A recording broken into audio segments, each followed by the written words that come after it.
Donc ce petit livre qui est sorti aux éditions Guérin, qui est une aventure. Nanouche, tu peux nous en parler? Namasté. Oui, je vous présente.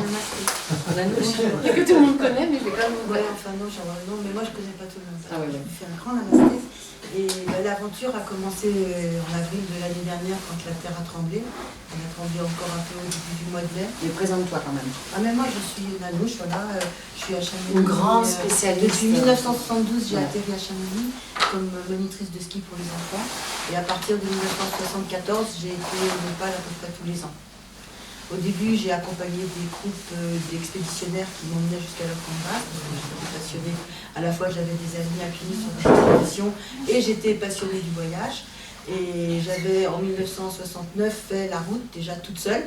Et j'avais été passionnée par ce pays. Je sais pas, c'est un coup de foudre, ça s'appelle comme ça, voilà, un coup de foudre. Je me suis sentie bien, je me suis sentie comme chez moi. J'ai rencontré, moi je suis originaire du Queyras, 0,5, Hautes-Alpes, un petit village d'altitude, 2000 mètres d'altitude. Donc quand j'étais enfant, je vivais comme ce que j'ai vu dans les villages Sherpa quand je suis arrivée au Népal. Et je retrouvais l'ambiance de mon enfance et l'ambiance de la vie en montagne telle qu'elle a pu être sûrement ici aussi il y a 50, 100 ans, dans ces années-là. Donc j'y suis retournée souvent et au fil du temps, j'ai créé des liens avec des tas de gens, principalement des Sherpas qui travaillaient dans les expés, des expés d'altitude. J'ai une famille Sherpa, j'ai des amis dans la vallée de Katmandou, des amis néwars passionnés de la culture, de la peinture, de l'art, et qui m'ont introduit à leur culture traditionnelle très particulière, parce que les Néwars, ils ont intégré le bouddhisme en décidant que Bouddha était certainement un dieu comme Vishnu, qui était protecteur et qui avait apporté des bienfaits. Donc cette culture néwar, elle est très particulière. Et elle est très belle, et architecture, peinture, sculpture, tout ce qu'on peut trouver comme travaux artisanaux, bijoux, etc. Donc de Katmandou et dans la montagne, je me suis trouvée toujours en harmonie avec ces gens qui avaient beaucoup de talent. Donc pour résumer, il y a quand même eu, maintenant ça va faire un an, le 25 avril 2015 et les jours suivants, plusieurs séismes frappaient le Népal. Le premier d'une magnitude de 7,8 fut le plus destructeur depuis 1934.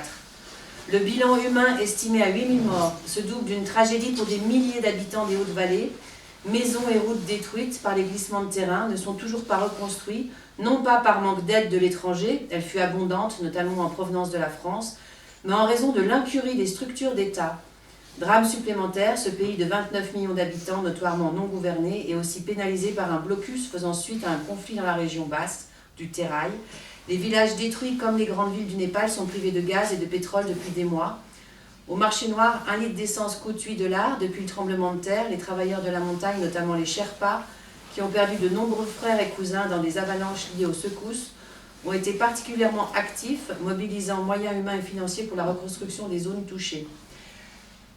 Oui, c'est l'opinion de la personne qui écrit l'article. Ça, c'est un article de Télérama qui date du 25 mars. Parce que j'ai quand même une bonne nouvelle à vous annoncer, c'est que le blocus avec l'Inde est terminé, qu'il y a de l'essence à un prix normal et on peut acheter du gaz et de l'essence normalement à nouveau depuis mi-février.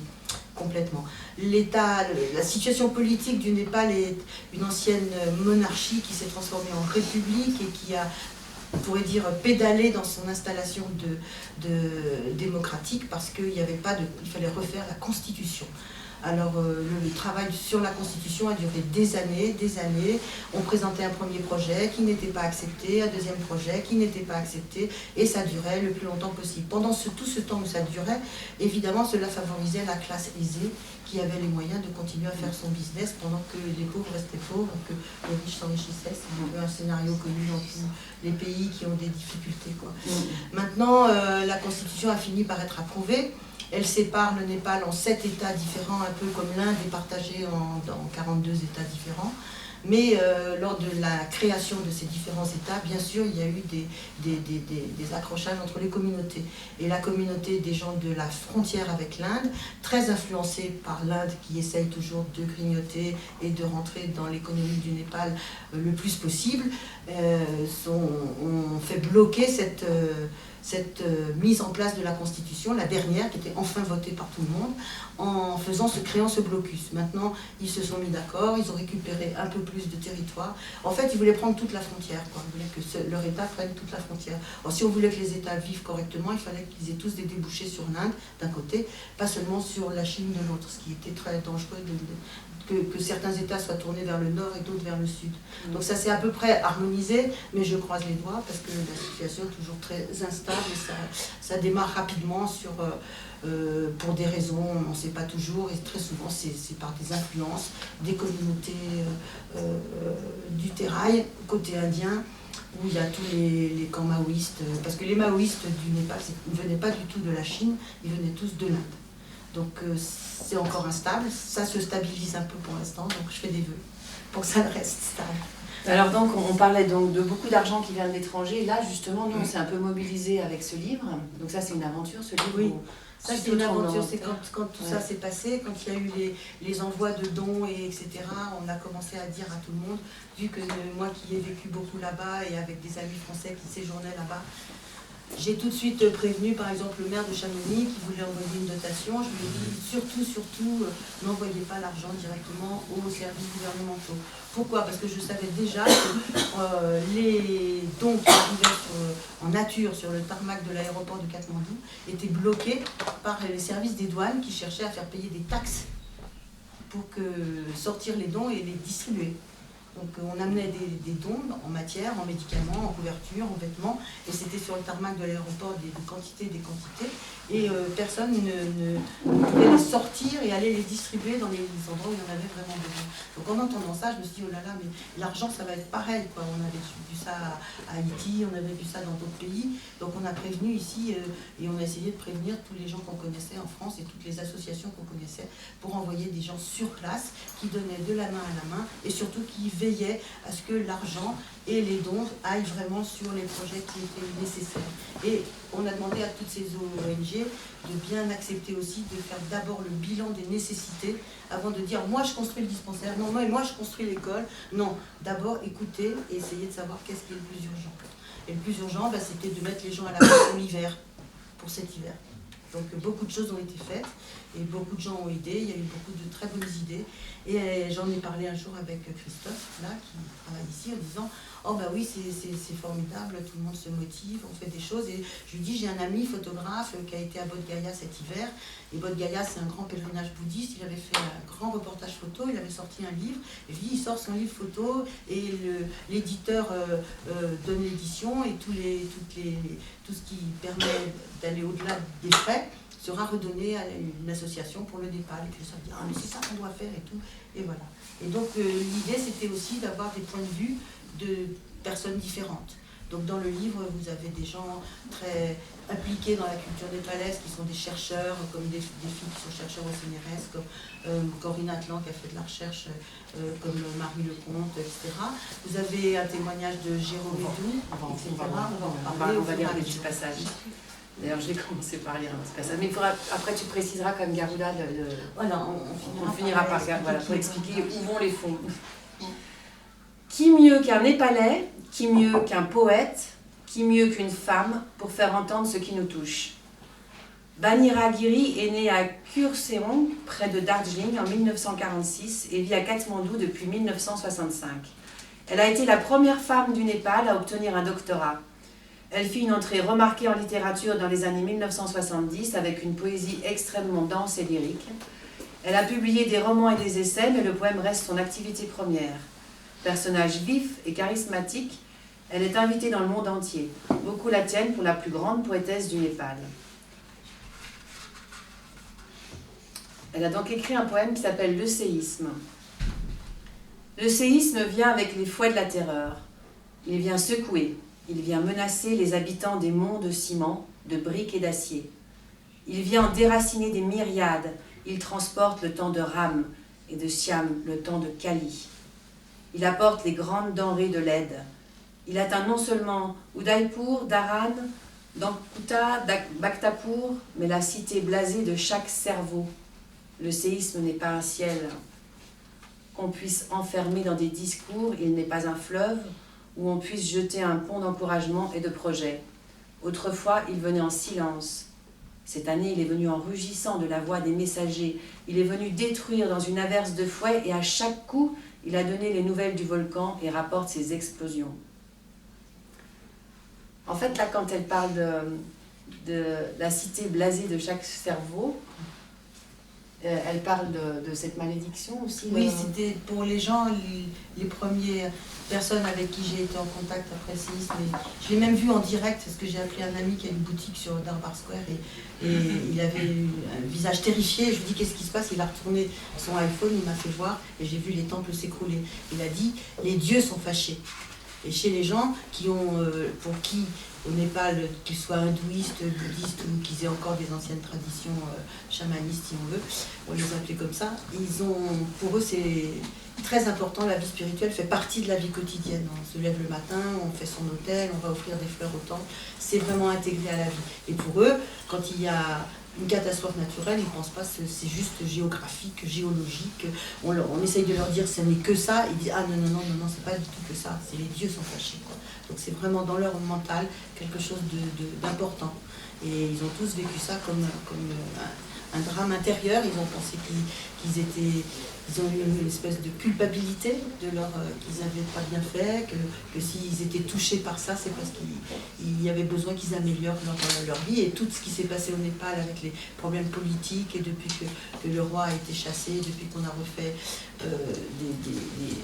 des troubles qui ont appauvri le pays, ils ont dit c'est certainement à cause de tout ça que les dieux sont fâchés. C'était tout leur passé qui ressortait, quoi. Ils étaient très touchés moralement. Encore plus que physiquement. Oh ben oui, c'est dur, on a froid, on a faim, on n'a plus de toit, mais les dieux sont fâchés. Il a fallu parcourir les ruelles de la ville de Katmandou, lire ses mythes, écouter ses bruits et humer ses odeurs pour apprendre à la connaître et finalement l'apprivoiser. Cette complicité est devenue de plus en plus délicate au fil du temps. La circulation motorisée avec son cortège de bruit, de pollution et de poussière dans les rues mal goudronnées est devenue incessante. Les lieux sont restés envoûtants pour beaucoup, mais le chemin pour y parvenir ressemble parfois à un calvaire. La magie des lieux tient surtout au fait que ceux-ci semblent atemporels. Qu'il s'agisse de bâtiments consacrés patrimoine mondial par l'UNESCO ou de maisons à l'architecture singulière, nombre d'entre eux semblent figés dans un temps suspendu. Combien de fois avons-nous entendu ces formules ? On dirait une ville du Moyen-Âge. Ici, le temps n'existe pas. Katmandou est une ville hors du temps. Cette qualité particulière n'est-elle pas le fruit d'une élaboration ? N'oublions pas qu'une ville est avant tout une production humaine. Elle est le résultat de la pensée des hommes qui la bâtissent. Elle n'est que le reflet de leur façon d'être ou de leur vouloir être. Son organisation et son visage sont à l'image de leur vision du monde.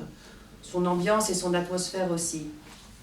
Comme toujours, c'est dans les détails que se cachent les plus surprenantes observations, et c'est en assistant un jour à la préparation d'une fête dans le sud de la vieille cité que je crois avoir saisi d'où vient ce sentiment d'atemporalité qui transpire de ces lieux. C'était il y a plus de 20 ans, lors d'un travail que j'effectuais auprès de la caste des agriculteurs néwars de la ville, ceux que l'on appelle les Mahajans. 2 jours plus tôt, une enquête m'avait mené jusque dans le quartier du Muséum Bahal, lequel abrite un des ligouanes de Mahajan fort anciens de la ville, des lignages, fort anciens de la ville. Après avoir aimablement répondu à toutes mes questions, ceux-ci me convièrent le surlendemain à une grande cérémonie qui se déroulait dans le quartier. Le jour dit, je me rendis au sein d'une des cours du quartier où les Mahajans s'affairaient depuis l'aurore. Ils étaient en charge de la préparation du repas qui devait réunir en début d'après-midi tous les habitants de leur voisinage. D'immenses chaudrons étaient posés sur des trépieds permettant de cuisiner à l'extérieur. De chacun d'eux s'échappaient des fumets laissant présager la tenue d'un riche et généreux dalbat. Des femmes s'occupaient de couper des légumes, d'autres d'arranger des fleurs, d'autres encore disposaient à même le sol les nattes tressées le long duquel les convives allaient s'asseoir pour festoyer. Les enfants couraient partout en jouant à s'attraper. Une ambiance festive s'installait. Je restais là, comme j'aimais et aime encore à le faire à Katmandou, à regarder la vie se dérouler devant moi. Un spectacle à ciel ouvert. Les couleurs, les odeurs, les cris des enfants, les sourires éclatants des gens, tout indiquait que la journée allait être un grand moment de partage. Au milieu de ce tumulte, Un homme âgé s'approcha du petit temple qui trônait au milieu de la cour et sur les marches duquel j'avais pris place. Une petite fleur blanche coincée au-dessus de son oreille, il portait sur la tête le topi noir des Maharajan. Sur le paume de sa main gauche reposait un plateau rond couvert d'ingrédients nécessaires à la réalisation des pujas, offrandes faites aux divinités. Avec précaution, il déposa au premier coin du temple un mélange de poudre rouge, de riz, de pétales de fleurs et d'autres éléments. Il prit ensuite sur son plateau une minuscule soucoupe en argile remplie de gué, alluma la mèche qui en dépassait et le déposa avec les autres offrandes. Puis il s'en alla jusqu'au deuxième coin du temple et recommença la même scène. Il s'apprêtait à faire de nouveau les mêmes gestes au troisième angle, lorsque des enfants turbulents passèrent comme des flèches à proximité de l'homme, l'évitant de peu, mais écrasant allègrement l'offrande dont la lampe à beurre qui ornait le deuxième coin. Stupéfaite, je ne pus m'empêcher d'être choquée et cherchai le regard du vieil homme pour l'assurer de ma désapprobation vis-à-vis de ce qui venait de se produire. Mais celui-ci ne releva même pas la tête. Toute son attention était consacrée à la réalisation de la puja suivante. J'en fus vivement étonnée et repensai longtemps à ce petit détail, car quelque chose m'avait visiblement échappé. Peu à peu, je compris que la chose importante pour lui résidait dans la réalisation de son offrande et non dans la durée de vie de celle-ci. Le but était de faire la puja et non qu'elle se maintienne le plus longtemps possible. Sa valeur était dans l'instant et non dans la durée, dans l'acte et non dans le résultat matériel. Qu'elle soit détruite peu après était sans conséquence. Cette observation éclaira d'un jour nouveau de nombreuses situations qui jusqu'alors avaient pu me sembler bien étranges. Finalement, cette impression de temps suspendu qui émane de la ville est peut-être liée à cette façon d'être. Les Népalais concentreraient leur énergie dans les actes et non dans le maintien des réalisations matérielles qui en découlent. On peut voir là une forme de résilience pour un peuple soumis au sursaut de la croûte terrestre. Oui, c'est très bien vu, c'est très exact. Moi j'ai fait ça aussi, toujours aller marcher. Dès que j'arrive à Katmandou, je traverse la rue principale, je monte sur des marches, je m'assois, je regarde aller venir la foule et surtout tôt le matin quand les femmes viennent avec des plateaux faire les offrandes. Ça n'a aucune importance, comme je vous dis, si ça ne dure pas. Voilà, les offrandes sont faites pour être déposées là et après les vaches viennent, les enfants viennent. L'important c'est le faire, l'important c'est l'attitude, l'important c'est la conscience intérieure. C'est comme ça qu'ils vivent leur spiritualité. Et c'est vrai que Katmandou, c'est fascinant. Hein. Enfin, je pense qu'il y a beaucoup de gens ici qui doivent connaître déjà Katmandou, mais c'est un endroit où on peut rester assis des heures juste à regarder ce qui se passe. Quoi. Brouillant de vie. Septembre 1989. Mon voyage avec Nathalie se terminait et nous avions décidé de faire une dernière escapade vers Dhulikhel, à l'ouest de Katmandou, où l'on disait que les plus hautes cimes himalayennes pavoisaient lorsque percent les premiers rayons du soleil avant que les nuages n'envahissent le ciel immense. Nous avions pris le bus, nous étions descendus dans le petit bourg de Dhulikhel, puis nous avions commencé à marcher un peu au hasard d'un chemin sinueux entre les rizières, où le riz allait bientôt être récolté. L'air était limpide, la mousson tirait à sa fin, les paysages étaient donc verdoyants, offrant au regard une très riche palette de nuances différentes. Des enfants à la sortie de l'école nous croisèrent et nous emboîtèrent le pas joyeux et turbulents. Comme souvent, cela commença par des « What is your name ?» et des rires. Puis chaque enfant qui repose la même question s'amuse des réponses et attend la même question en retour. À nouveau des rires, des prénoms qui fusent, on n'en retient pas la moitié, on continue de marcher puis une partie des enfants s'en vont jouer ailleurs. Quelques-uns restèrent, 5 ou 6, et la discussion se poursuivit un peu plus loin. On nous demanda si chez nous aussi, le riz allait bientôt être récolté. On nous demanda comment diable pouvait-on vivre sans rizière, dans un pays sans rizière, jusqu'au moment où il nous fallut repartir pour prendre le bus et rentrer à Katmandou. Mais là, les enfants nous dirent que c'était hors de question, parce qu'ils voulaient continuer à discuter avec nous et que nous n'avions qu'à venir chez eux. Nous pourrions bien, le soir venu, trouver une place pour dormir. Nous avons d'abord refusé, mais les enfants furent suffisamment insistants pour nous convaincre de reporter notre retour et d'accepter leur invitation. Nous les suivîmes donc chez eux, où ils nous présentèrent leurs parents, visiblement un peu intimidés par notre arrivée, mais qui ne marquèrent aucune désapprobation de cette invitation impromptue. La maison était simple et belle, comportant une seule pièce à vivre au rez-de-chaussée, ouverte sur la véranda, surmontée d'un balcon en bois ouvragé. Comme souvent au Népal, l'enduit de la maison et le sol étaient en torchis ocre. La maison était entourée de champs. Nous montâmes au premier étage, sur le balcon couvert, où le sol était lui aussi recouvert de torchis, d'une texture si douce au contact des pieds nus. Et là, nous passâmes des heures ensemble à discuter avec les enfants, à découvrir leurs cahiers de classe, à faire avec eux les devoirs, à nous retrouver sur des problèmes de mathématiques qui nous rappelaient les fonctions à résoudre, au temps proche encore du lycée. Nathalie était plus douée que moi de ce côté-là. Je m'amusais davantage avec leurs programmes d'histoire, de géographie, de culture générale, de langue, prenant la mesure de nos différences culturelles et pédagogiques. L'un d'entre eux, Krishna, aux yeux brillants d'intelligence, nous raconta comment il voulait devenir un jour président de la République du Népal. À cette époque-là, le Népal était un royaume qui allait devenir peu de temps après une monarchie parlementaire. Mais il faudra encore attendre 20 ans pour qu'il devienne une république. Krishna avait une vision très assurée de son avenir et de celui de son pays. Vision pleine de promesses, mais surtout de désir de justice, sans aigreur, malgré une origine sociale modeste. Nous sommes restés là 2 ou 3 jours. Ce furent parmi les plus beaux de ma vie.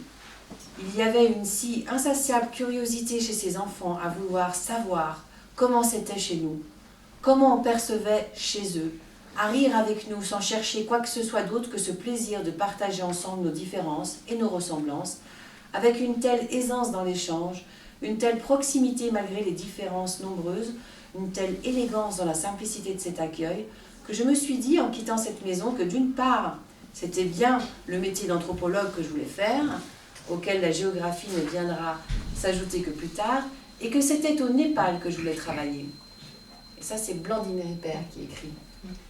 Donc l'accueil des L'accueil est fantastique. des Népalais, incroyable.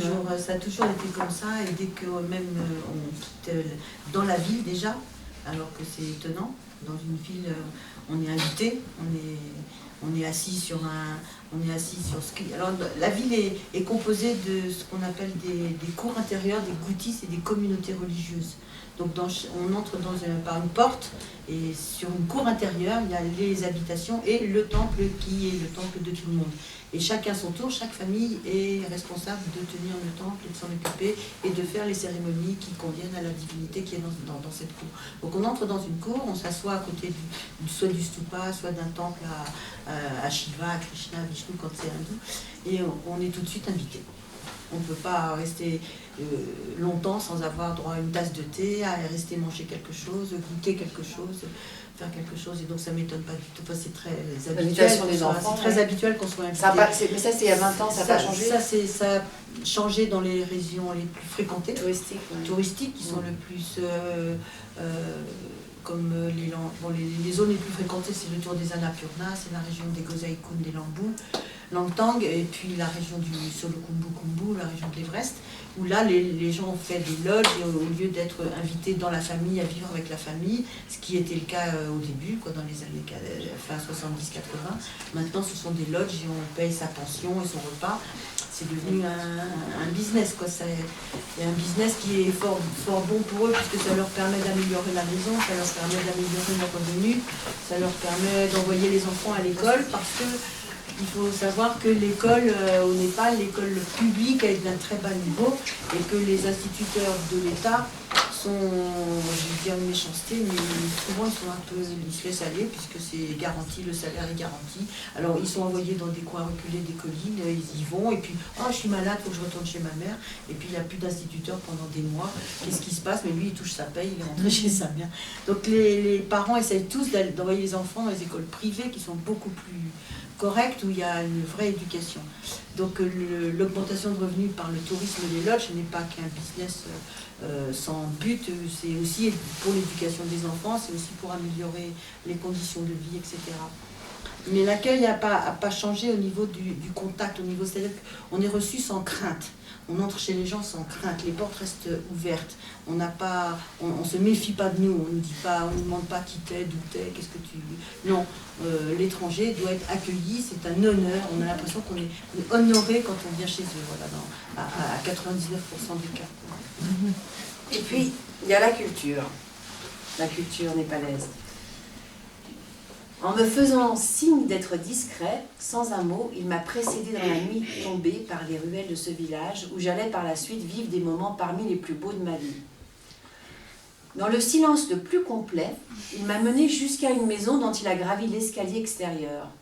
Il a ouvert la porte et m'ont frappé au visage dans la lumière inégale du foyer au milieu de la pièce, les rires et les conversations, les regards et les sourires de ceux qui m'ont paru, après le désert, muet entre les maisons du village, être une foule tumultueuse, impatiente, immense. Assise autour du foyer, 5 jeunes femmes m'attendaient, filant. On m'a prié de déposer ma machine et son micro auprès de ce cercle, de m'asseoir dans un coin et de me taire. Et elles chantèrent. Elles chantèrent des chants comme je n'en avais pas encore entendu. Des chants dont mon ami Franck m'a dit qu'il ignorait qu'ils puissent exister au Népal, où l'on pense que la polyphonie n'existe pas. Après chaque chant, on rembobinait la cassette et les chanteuses, toutes assemblées, écoutaient dans un silence bien plus grand que lorsqu'elles chantaient ces sons comme inouïs. Encore bouleversée, incrédule, dans la lumière du petit matin au chemin vers la maison qui m'hébergeait, j'essayais contre moi ma petite machine et son trésor. Le jour même, je devais partir pour quelques tâches dérisoires sans doute désormais, pour Katmandou. Mais 1 an après, je suis fermement revenue avec dans mon sac les tirages des photos que j'avais prises cette nuit-là, et qu'elles collèrent au-dessus de leur porte avec de la boue. Quelques dizaines de cassettes vierges et un chargeur solaire pour ne jamais manquer de piles. Et des jours devant moi. J'avais en effet un solide programme de recherche. Le jour, j'enquêtais sur ce que les anciens savaient de l'histoire, de la mythologie. La frontière n'est pas aisée à tracer de leur village. Les nuits, je les passais dans une maison toujours différente. Il y en avait dans les 200. À enregistrer et bien sûr écouter les jeunes femmes, parfois aussi les jeunes hommes, en réponse qui chantaient. Nous y étions jusqu'à 3 ou 4 heures, jusqu'au fond de la nuit, avec une assistance à chaque fois aussi nombreuse, mais de moins en moins silencieuse, malgré mes objections. Les enfants toussaient, les hommes se raclaient la gorge, les femmes chuchotaient et riaient. Sauf toujours quand on écoutait les enregistrements. Parfois plusieurs fois pour s'émerveiller à chaque réécoute que toujours le ou la même toussait ou se raclait la gorge ou éclatait de rire, toujours au même moment. Et il ne fut pas facile par la suite de trouver des morceaux diffusables lorsque je suis allée porter tout cela à la radio népalaise. J'étais épuisée le jour, d'un bonheur sans cesse renouvelé, émerveillée mais absolument épuisée. Réveillée à 5 heures du matin, je parcourais le versant, le cartographiais, enquêtais, fatiguais tout le monde de mes questions insistantes. Et elles, ces jeunes femmes, comment faisaient-elles pour travailler dans les champs, aller chercher de l'eau, dépiquer des heures durant en ligne avec leurs fléaux, des gestes si accordés, si harmonieux au son, au rythme de leur chant alors incarné. Blé, orge, moudre, faire la cuisine et tant de choses encore après des nuits si courtes quand moi je n'en pouvais plus. Un jour que je montais dans le haut du territoire cultivé, j'ai vu mes chanteuses de la nuit, toutes allongées les unes contre les autres sur le bord de la terrasse à désherber, dormant tout leur saoul. Ah, mes gaillardes, tout s'explique. Ce soir-là, je devais enregistrer les filles et voisines de mes hôtes qui avaient longtemps et patiemment attendu leur tour, qu'il n'était en aucune façon question de laisser passer. Je me suis couchée et quand elles sont venues pour filer leur laine et chanter autour du foyer, je leur ai dit de ne plus avoir de piles et que donc nous ne pouvions dormir ce soir-là enfin pendant des heures. Mais elles n'avaient vu mettre mes piles dans le chargeur solaire et le chargeur sur le toit dans le soleil des matins. Et cela se faisait longtemps qu'elles prolongeaient la vie de leurs propres piles et les faisaient chauffer au même soleil. Elles ne furent ainsi pas dupes une seconde et d'insister, et moi de m'entêter de vouloir dormir. Elles ne discutèrent pas longtemps. Elles avaient vu aussi qu'une fois dans mon sac, je me dévêtais complètement et que donc je dormais nue. Elles se sont tranquillement levées, ont attrapé ce sac par le côté de mes pieds et l'ont levé au-dessus de leur tête en me demandant, assez sarcastiquement, trouvais-je, si vraiment j'étais sûre de ne plus avoir de piles. Agrippée à mon sac, la tête en bas, rouge de confusion, complètement affolée devant une terrible perspective, un ridicule sans recours, je leur ai dit que pour finir, peut-être, au fond, en y repensant bien, regardant mieux, il se trouverait certainement une poche de mon sac à dos où je n'avais pas cherché ou mal. Aujourd'hui, il ne reste plus une maison debout à Gatlang. Donc ça, chez les Tamang. Ouais. Ça c'est Denis Blamont qui écrit et qui est chercheur au CNRS et donc qui a fait pas mal d'enregistrements. Oui, bah c'est très spontané. L'attitude des gens est toujours très spontanée. Ils sont toujours contents de faire quelque chose qu'ils leur demandent. Ils vont pas dire oui, ah ben non, il faut me payer pour faire ça. Quoi. Enfin, tous les chercheurs que j'ai connus là-bas, parce que moi j'avais pas affaire à ça, moi je travaillais dans le milieu du tourisme, et eux, tous les chercheurs disaient que sur le terrain, ce qu'ils avaient faire leur terrain, leurs enquêtes, ils avaient vraiment des résultats formidables parce que les gens étaient contents de diffuser ce qu'ils savaient, leur savoir. Ils avaient une grande envie de partager leur savoir, une grande envie que ce soit reconnu comme quelque chose d'intéressant, qu'on fasse des photos, qu'on fasse des films, qu'on fasse des enregistrements. Ça les touchait beaucoup, ils sont très contents. Il y a eu beaucoup de chercheurs français comme ça. Énormément, toute l'équipe, il y a eu... À partir des années 60. Au CNRS, il y a eu un grand patron, j'allais dire fanatique, mais c'est pas le mot, passionné du Népal, ça s'appelle Corneille Geste. Ouais, qui nous a appris beaucoup de choses. Le plus grand. Un des plus grands, et puis il avait toute une équipe de chercheurs, et tous ces jeunes étaient envoyés sur le terrain, ils faisaient ce qu'on appelait du terrain, et c'était le premier groupe de Français qui résidait plus longtemps que des passagers saisonniers qui venaient pour la montagne. Donc c'est pour ça qu'il y a de nombreux articles d'eux, parce que c'est eux qui ont vraiment vécu dans le pays, qui ont vraiment eu une connaissance plus approfondie que de venir simplement traverser les collines, aller sur un camp de base et grimper une montagne. Et souvent il faisait deux choses à la fois, comme lui il s'intéresse à la musique, mais en même temps il faisait de la cartographie. Voilà. Fallait quand même aussi être aventureux pour passer des mois là-bas. Accepter des conditions de vie difficiles, avec justement ce contact si chaleureux et être fier de pouvoir leur donner une ouverture sur le monde. Et en même temps, l'échange était important parce qu'ils posaient énormément de questions sur comment c'était chez nous. Et aussi, on a l'impression que la culture, en tout cas pour la musique, mais aussi pas mal de choses, c'était une culture orale, c'est pas forcément écrite. Donc c'était important des gens. Il y avait des récits, dans les villages, il y avait les babas, les vieux qui racontaient des histoires, il y avait des veillées. Ça se faisait autrefois chez moi dans mon village, dans les Hautes-Alpes, on faisait ça encore. Et ça, on l'a perdu, et eux ne l'ont pas perdu. C'est toujours vivant. Ils continuent à se réunir et à partager leur savoir. Et dès qu'il y a quelqu'un qui passe, on l'interroge aussi. Et que les étrangers qui passent les interrogent eux, ça leur a paru tout à fait naturel. Ça ne va pas tout déranger. Alors il y a la culture, donc là c'était la musique. Bon, vous verrez aussi dans le livre, il y a de la danse, il y a beaucoup de choses, il y a beaucoup de transmission. Une Atlan qui parle de son professeur de danse, avec beaucoup de tendresse. Et puis il y a aussi un trésor, un patrimoine incroyable dans tout ce qui est architecture et notamment l'architecture sacrée dans les temples. Les temples sont des temples de briques et de bois. Le travail du bois est un travail qui est magnifique. Dans la ville de Bactapon, on peut visiter les ateliers où tout se fait encore. Le savoir-faire est toujours vivant. Ils le font toujours. Voilà, on sait toujours le faire. Le tissage, les bijoux, la danse, la musique, c'est très riche. Au niveau médical, ils sont plutôt... Ils ont leurs propres médecins, ils ont des amis. Voilà, ils ont des amis et des médecins. Moi, c'est lié à la médecine ayurvédique. On va continuer avec Jérôme Edoux.